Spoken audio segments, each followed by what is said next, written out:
Et on se retrouve pour la rubrique C'est mon histoire, où aujourd'hui j'ai le grand plaisir de vous présenter une sœur qui a un cœur pour l'évangélisation, Célestine, bonjour.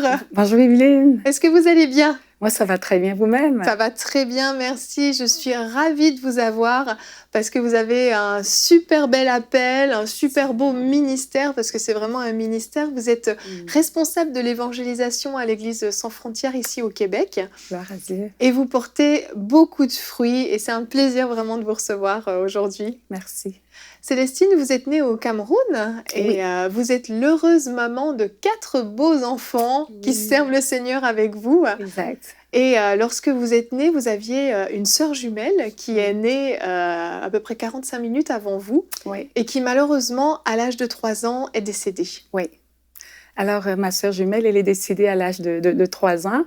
Et évidemment, le décès de ma sœur jumelle a généré vraiment des gros problèmes au niveau de ma famille. Ma mère qui me rappelait assez régulièrement que elle avait failli mourir en fait à cause de moi. Ah, lors de l'accouchement. Lors de l'accouchement. Alors pourquoi? Parce que lors de l'accouchement, je suis sortie 45 minutes après ma sœur jumelle. J'étais littéralement le bouc émissaire dans ma famille, beaucoup de tensions, vraiment dans la famille. Mes parents allaient à l'église, mais à la maison, il n'y avait aucun fruit. Et évidemment, j'étais vraiment perturbée par cette situation. Je me sentais vraiment coupable, vraiment d'avoir vouloir tuer ma mère. Et donc, j'ai souffert littéralement du rejet.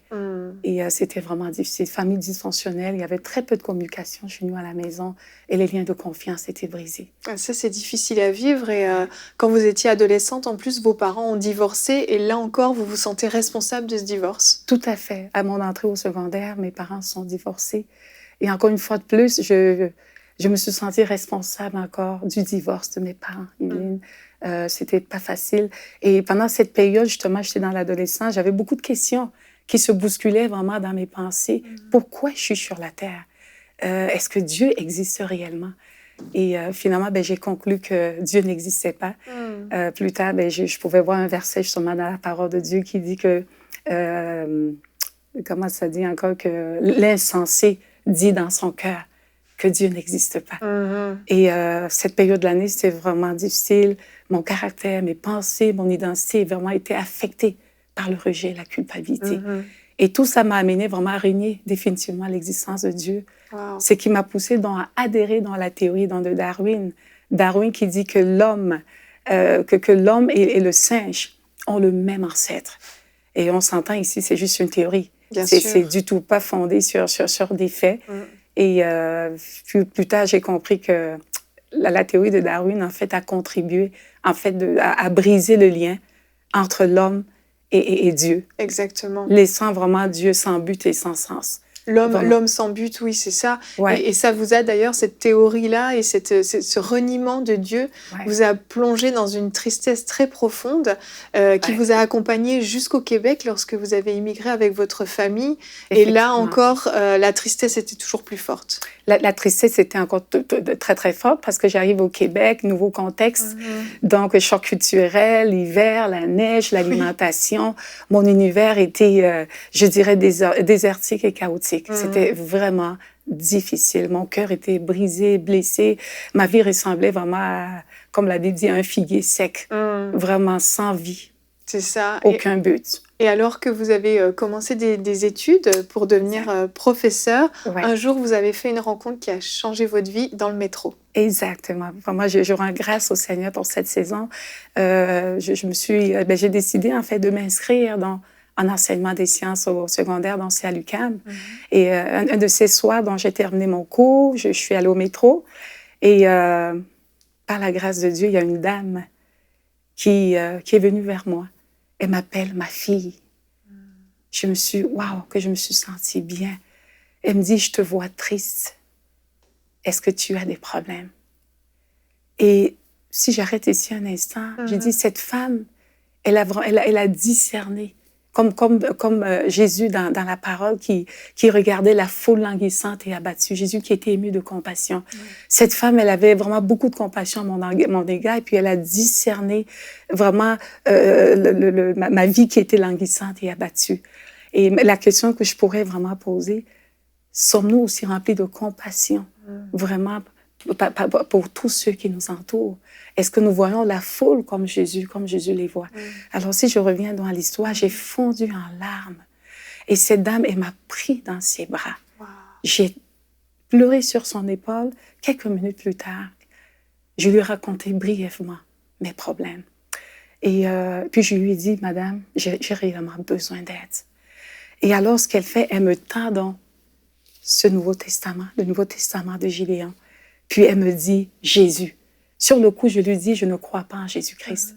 Et là, elle me dit, je pourrais te raconter toute mon histoire, mais j'aimerais que tu puisses vivre ta propre expérience avec Jésus.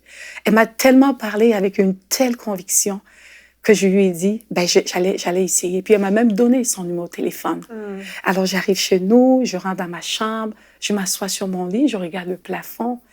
J'ai dit, Dieu Jésus, si tu es tel que décrit par cette femme au métro, vraiment, j'ai besoin de toi. Je souffre, j'ai besoin de toi. Manifeste-toi dans ma vie. Au même instant, comme cette femme à la perte de sang, j'ai senti vraiment une telle chaleur, la joie, la paix qui m'ont littéralement transcendé tout mon corps. Et il y avait une telle présence de Dieu dans ma chambre. Quelque chose de surnaturel était en train de prendre place. Et vraiment une expérience vraiment extraordinaire. Et comme la parole de Dieu dit aussi, venez à moi, vous qui êtes fatigués, chargés, je vous donnerai du repos. Mon âme rentrait dans un repos incroyable. Je me sentais être libérée vraiment du poids de la culpabilité, la honte, l'inquiétude, l'anxiété, le stress. Waouh, quelle belle expérience. Tout ça est parti instantanément, simplement à cause de cette petite prière. Exact, instantanément. Et quelques années plus tard, une année plus tard, je suis passée par les eaux du baptême. Waouh, c'est vraiment un nouveau départ. Amen. Une nouvelle vie, un nouveau cœur, une nouvelle destinée, une nouvelle vision. Et vraiment, je rends grâce au Seigneur pour cela. Amen. Ouais. Et alors que vous avez eu la grâce de trouver un magnifique emploi dans une école, où vous êtes devenue enseignante, vous avez dit à Dieu vraiment de vous équiper pour pouvoir être témoin dans cette école. Tout à fait. Alors, quand j'ai terminé ma formation à l'UQAM en enseignement des sciences secondaires, Dieu, dans sa grâce, m'a ouvert une porte dans une école secondaire. Et dès les premières semaines, quand je suis arrivée, je dis, Seigneur, quel est ton agenda pour moi dans cette école? Je veux vraiment te servir. Et le Seigneur m'a conduit dans Luc chapitre 4, versets 18 à 19, qui dit, l'Esprit du Seigneur est sur moi. Il m'a oint pour annoncer la bonne nouvelle aux pauvres, pour guérir ceux qui ont le cœur brisé. Et dans Acte 18, versets 9 à 10, c'est cette vision de l'apôtre Paul, mais que vraiment le Seigneur m'a parlé là-dessus. Il dit, parle, ne te tais point. Ne crains point parce que je suis avec toi. Personne ne mettra la main sur toi pour te faire du mal. Wow. Parle, ne te tais point. J'ai un peuple nombreux dans cette ville. Et un peu comme Esther, je me suis dit, si je dois périr, je périrai. Comme l'apôtre Paul disait aussi, malheur à moi si je n'annonce pas l'Évangile. Alors j'ai dit, Saint-Esprit, j'ai besoin de toi. J'ai besoin de ton feu. J'ai besoin de ton zèle. J'ai besoin de ton audace. Et comme Dieu fait bien les choses, et il envoyait les disciples 2 à 2, Dieu m'a fait grâce. J'ai rencontré un de mes collègues de travail, un homme de foi, un homme passionné pour les âmes. Son nom, c'est Claude Watine. Alors, nous avons connecté ensemble et nous avons donc mis sur pied un groupe de prière dans ma classe. Et à tous les midis, donc, on se réunissait avec les jeunes de 12 à 17 ans, vraiment pour prier, pour méditer la parole. Et ça a duré environ 2 ans.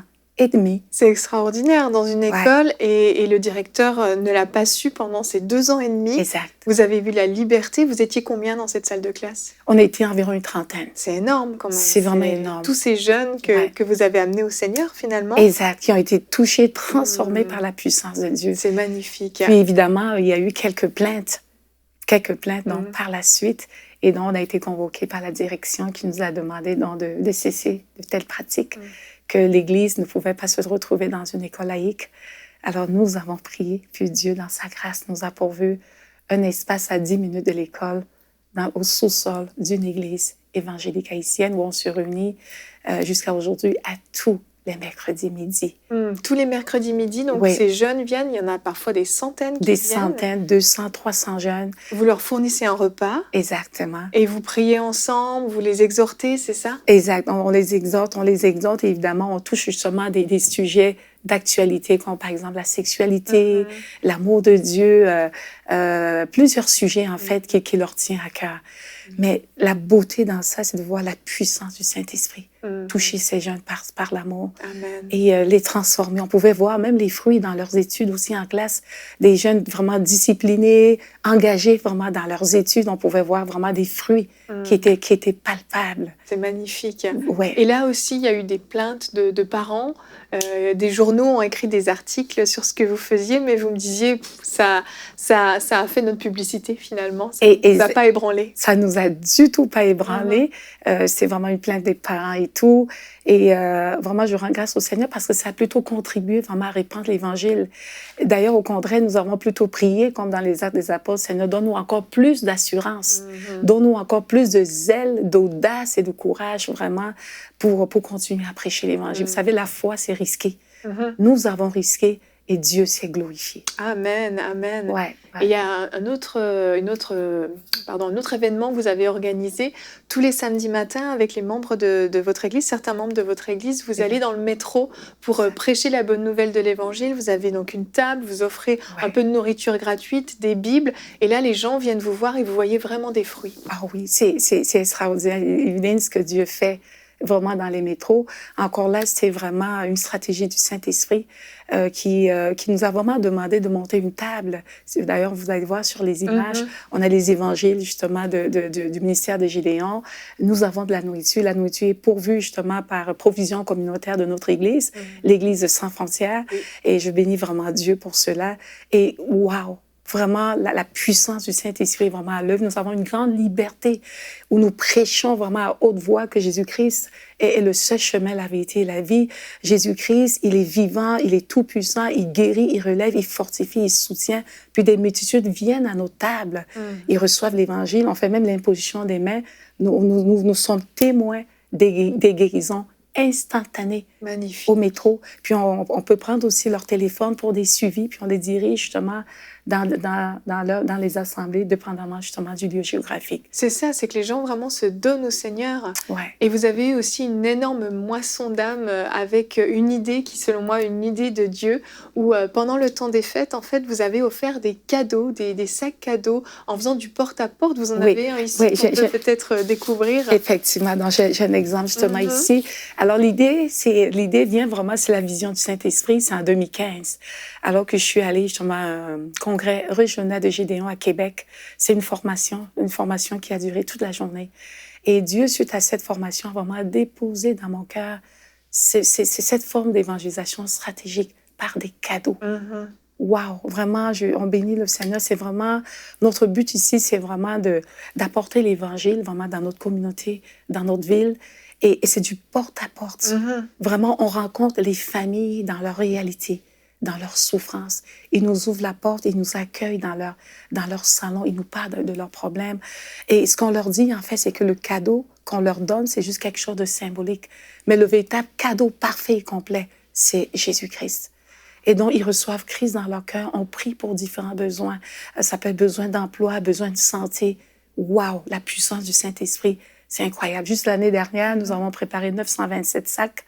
Il y a eu près de 400 personnes qui ont donné leur vie à Jésus. C'est exceptionnel. C'est presque 50%. C'est incroyable. Littéralement. Wow. Puis cette année en cours, dont nous sommes au mois d'octobre, vous avez vu vraiment l'équipe formidable avec qui nous travaillons. Et on voudrait vraiment préparer 1000 sacs cadeaux pour faire encore du porte-à-porte. Et nous croyons vraiment que le Saint-Esprit va encore se manifester de façon incroyable. Les vies sont touchées par l'amour de Dieu. Vraiment, les gens souffrent. Les gens ont besoin d'être connectés vraiment à Dieu. Amen, amen.